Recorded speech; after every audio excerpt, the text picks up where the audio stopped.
വരും മണിക്കൂറിൽ കേരളത്തിലെ കോഴിക്കോട് വയനാട് ജില്ലകളിലെ ഒറ്റപ്പെട്ടയിടങ്ങളിൽ മഴയ്ക്ക് സാധ്യതയുണ്ടെന്ന് കാലാവസ്ഥാ റിപ്പോർട്ട്. കേരളത്തിൽ നാളെ മുതൽ വേനൽ മഴ ശക്തി പ്രാപിക്കും. ശനിയാഴ്ചയോടെ കൂടുതൽ സ്ഥലങ്ങളിൽ മഴ ലഭിച്ചു തുടങ്ങും. വരുന്ന ശനി ഞായർ ദിവസങ്ങളിൽ കേരളത്തിലെ ഒറ്റപ്പെട്ടയിടങ്ങളിൽ ഇടിമിന്നലോട് കൂടിയ മഴയ്ക്കും മണിക്കൂറിൽ 40 കിലോമീറ്റർ വരെ വേഗതയിൽ കാറ്റിനും സാധ്യത.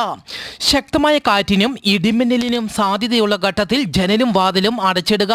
വാതിലിനും ജനലിനും അടുത്ത് നിൽക്കാതിരിക്കുക.